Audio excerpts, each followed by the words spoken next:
Bonjour à tous, notre invité est avocat, vice-président de la région Île-de-France, cofondateur du courant La Droite Forte. Bonjour Geoffroy Didier. Bonjour.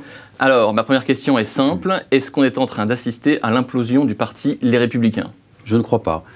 Je crois que certes, les Républicains n'ont pas été présents au second tour de l'élection présidentielle, ce qui a été un choc, bien sûr, un choc pour tous ceux qui croyaient dans notre projet. Mais je pense qu'il est aussi temps pour la droite de se recomposer précisément et de se redéfinir.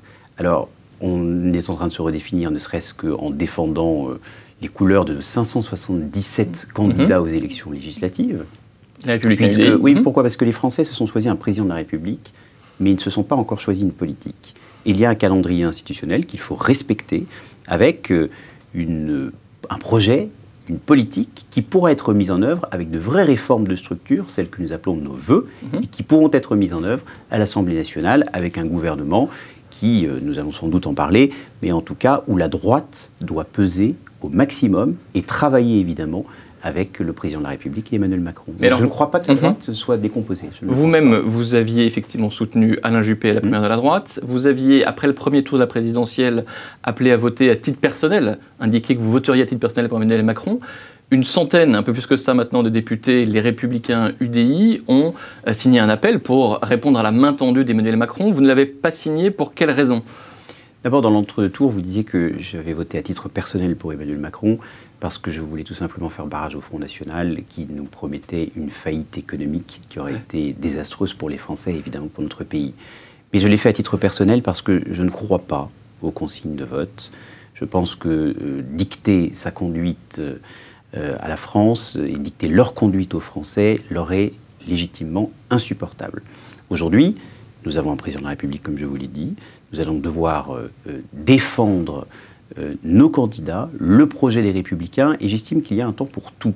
C'est-à-dire qu'après les élections législatives, une fois que les Français auront dit ce qu'ils souhaitent comme politique, oui, nous pourrons travailler avec le président de la République. Mais avant, notre priorité absolue doit être d'aider nos candidats sur le terrain et surtout les valeurs et le projet qu'ils portent. Ce serait quoi un bon score législatif pour les Républicains UDI dans ce cas-là? Je ne peux pas vous donner d'indications chiffrées. Ce que je veux vous dire, c'est que la droite doit peser.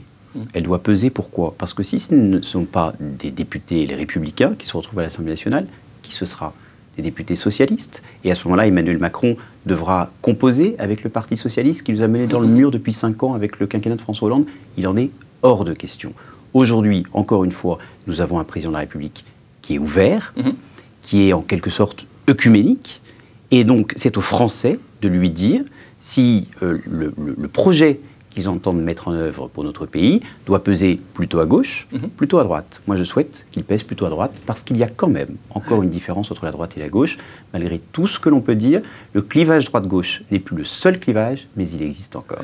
Après la nomination d'Édouard Philippe comme Premier ministre, d'autres membres de la droite vont sans doute rejoindre le nouveau gouvernement cet après-midi. Vous diriez, comme certains responsables républicains, que c'est une trahison, qu'ils ont quitté la famille politique? Absolument pas. Je ne les condamne pas. J'ai félicité Édouard Philippe pour sa nomination parce que c'est un homme de droite et que je viens de vous dire précisément que je souhaitais que la droite pèse. Et si la droite pèse à l'Assemblée nationale, inutile de vous dire que dans la logique des choses, elle doit aussi peser au gouvernement. Donc je dis juste qu'il y a un calendrier institutionnel qu'il faut respecter, mais j'accueille et la nomination d'Édouard Philippe et celle des membres de droite du gouvernement qui seront désignés aujourd'hui avec bienveillance, mais en même temps avec vigilance. Du coup, avec éventuellement, après les législatives, si je suis votre message, un accord de coalition possible ou la constitution d'un groupe parlementaire de la droite qui serait prêt à collaborer avec le gouvernement en place? Je crois qu'il y a une nouvelle donne et qu'il va falloir qu'on change de sémantique politique. Ce n'est pas d'un côté l'opposition, encore pire l'obstruction, et de l'autre côté la coalition. Je pense qu'il va falloir qu'on apprenne tout simplement à travailler ensemble et à définir ce que nous avons en commun. C'est-à-dire, par exemple, la lutte contre l'extrémisme. Mais nous devons aussi avoir en commun des choses qui n'ont pas encore été précisées. Par exemple, sur la lutte contre le communautarisme, il faut qu'Emmanuel Macron soit beaucoup plus intransigeant.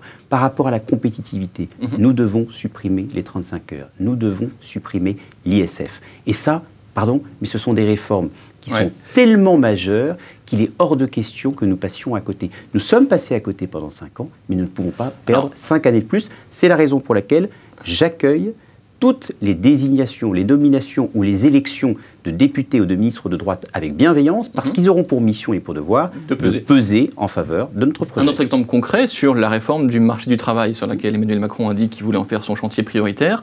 Vous êtes pour ? Mais bien sûr, et j'avais été favorable moi-même à la loi Macron en son temps, parce qu'elle est dans le bon sens. Et je pense que nous devons aussi accueillir cette nouvelle donne en n'étant pas, encore une fois, dans l'obstruction. Si une réforme va dans le bon sens, nous devons la soutenir. Et ce n'est pas parce que nous n'avons pas été en marche que nous serions condamnés à être en marge. Donc moi, j'appelle à une droite qui se refonde dans sa méthode de travail, dans la vision qu'elle porte d'un gouvernement, même s'il n'est pas totalement de sa couleur politique. C'est là aussi, en réalité, vous savez, on parle souvent de renouvellement, mais ce n'est pas une question d'âge, moi je ne cède pas au eugénisme, c'est une question de vision et c'est une question d'usage et de pratique. Qui, pour l'incarner au sein des Républicains, ce renouvellement politique? Nous verrons bien, il y aura une élection démocratique, il n'y a rien de tel que la démocratie, vous savez. On n'a pas encore trouvé mieux que celle-ci, et donc il y aura une élection démocratique à l'automne qui nous dira quel est le porte-drapeau des Républicains. Mais j'ai presque envie de vous dire... Vous sentez que qui peut prendre le leadership aujourd'hui? Je ne sais même pas qui sera candidat, mais j'ai envie de vous dire, peu importe. Soit nous avons un président qui fait semblant de réformer notre famille politique et nous serons morts dans quelques années, soit nous avons un président qui prend le problème de la crédibilité des mouvements politiques à bras-le-corps, qui refait tout du sol au plafond et qui attire des nouveaux publics, qui attire des jeunes. Et à ce moment-là, ça peut devenir intéressant de contribuer à refonder la droite. Renouvellement des personnalités politiques, renouvellement sur le fond aussi. On a vu que le programme qui était porté par François Fillon a été amendé, revu à la baisse plutôt. C'était nécessaire selon vous? Oui, je le crois. Je crois que nous ne pouvons pas être quasi exclusivement négatifs. Je pense que la droite doit, par exemple, savoir mieux parler aux fonctionnaires. C'est-à-dire expliquer avoir pour seul programme vis-à-vis de la fonction publique qu'on va en supprimer 500 000 sur 5,5 millions, ce n'est pas audible. Et donc nous devons, par exemple, sur la fonction publique, revaloriser la fonction publique en disant vous allez être rémunérés au mérite. Il faut qu'il y ait des valeurs qui ont été totalement oubliées du discours et de l'action publique et qui ressurgissent, et c'est tout à fait aux Républicains de se les approprier. Sans cette rénovation, dites-vous, notre régime court vers une dérive présidentielle. Qu'est-ce que ça veut dire dans... Parce que je crois à la force des mouvements politiques. Et je ne crois pas à cette mode qui consisterait à dire que les partis politiques ne doivent plus exister. Ils structurent le paysage politique français, et ce qui est en cause, ce ne sont pas les mouvements politiques, c'est la manière dont ils ont été gérés.